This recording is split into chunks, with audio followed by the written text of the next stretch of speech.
बिस्मिल्लाहिर्रहमानिर्रहीम। Dear student, अस्सलाम वालेकुम। स्टूडेंट, मैं आपके लिए दुआ गो हूँ कि अल्लाह पाक आपको बोर्ड के एग्ज़ाम में कामयाब करे।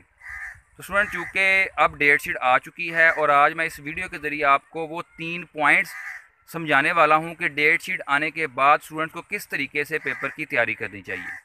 तो स्टूडेंट, उन 3 पॉइंट्स को आपने गौर से समझना है, सुनना है और उन पर अमल भी करना है ताकि आप खातर ख्वाह फ़ायदा हासिल कर सकें। तो सबसे पहला पॉइंट जो स्टूडेंट ने ज़हन में रखना है वो ये है कि जो चैप्टर्स आपने ऑलरेडी डेट शीट आने से पहले पढ़ लिए हुए हैं, आपने पहले उन पर फोकस करना है, जो आपने काम पहले समझा है, ताकि उसके मार्क्स ज़ाया ना हो। बाद स्टूडेंट लालच करते हैं और नए चैप्टर जो पहले नहीं पढ़े होते उनको हल करना शुरू कर देते हैं। उससे नुकसान जो होता है, टाइम पहले ही कम होता है और जहन जो है वो कन्फ्यूजन का शिकार हो जाता है, वो परेशान हो जाता है कि ये तो मुझे समझ नहीं आ रही, पिछला काम भी ना रह जाए। तो वो फिर जो चीज़ आती होती है उससे भी बंदा हाथ धो बैठता है, वो चैप्टर से भी नंबर नहीं उसको पूरे मिलते। तो इससे ओवरऑल फिर उसके मार्क्स कम हो जाते हैं। तो पॉइंट ये है कि पहले डेट शीट आने के बाद वो चैप्टर्स को रिवाइज करना है, टेस्ट देने हैं और प्रैक्टिस करनी है जो आपने ऑलरेडी कर लिए हैं। उसके बाद जो हमारा सेकंड पॉइंट है वो बड़ा अहम है। वो ये है कि आपने प्रैक्टिस अब किस तरीके से करनी है। आपने ये नहीं करना कि बुक खोली है 1.1 एक्सरसाइज खोल के उसमें से क्वेश्चन दे के हल करना शुरू किए हैं, ऐसा आपने बिल्कुल नहीं करना।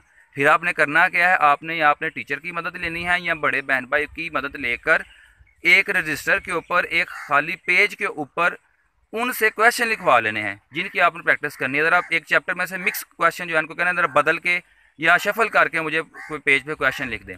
इसका फ़ायदा क्या होगा कि जब बुक से हट के आपके सामने क्वेश्चन आते हैं तो अक्सर माइंड कन्फ्यूज हो जाता है। तो आपने अक्सर सुना होगा कि स्टूडेंट अक्सर शिकायत करते हैं, जी हम बोर्ड के पेपर में क्वेश्चन हल कर रहे थे लेकिन हमें आते तो थे लेकिन पेपर के अंदर वो भूल गए। तो इसका सलूशन ये है कि आपने पहले ही इस कन्फ्यूजन को दूर कर लेना है, मुख्तलिफ तरीक़ों से मुख्तलिफ पेजेस के ऊपर बदल बदल के क्वेश्चन लिखवा के हल कर लेने हैं। तो इससे इंशाल्लाह आपका ये मसला हल हो जाएगा। और तीसरा पॉइंट है प्रैक्टिस का। अब अक्सर स्टूडेंट प्रैक्टिस किसको समझते हैं कि आपने एक टीचर से क्वेश्चन समझा है और उसको बस एक दफ़ा ज़ुबानी हल करके देख लिया तो आपने उसको प्रैक्टिस समझ ली है। नहीं, वो तो आपको जस्ट अभी समझ आया है। प्रैक्टिस नाम है समझ आने के बाद आप उसको कितनी दफ़ा करते हैं। तो समझ आने के बाद जो सवाल आपने को 2, 4, 5 दफ़ा किया होता है, बेसिकली वो प्रैक्टिस है। तो एक आपने ये भी असूल पर अमल करना है कि जो सवाल आपको आते हैं उसको एक दफ़ा नहीं करना, 2 दफ़ा नहीं करना, कम अज़ कम को 4-5 दफ़ा करके देखें या इतनी दफ़ा करके देखें कि वो उसके ऊपर आपका ज़हन को सोचना ना पड़े कि ये क्वेश्चन कैसे होना है या किस तरीके से होना है।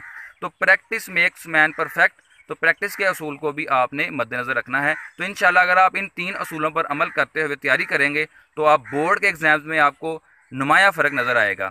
तो मैं आपके लिए दुआ गो हूँ, आपने मुझे भी दुआ में याद रखना है। अल्लाह हम सब का हामी नासिर हो। बहुत शुक्रिया।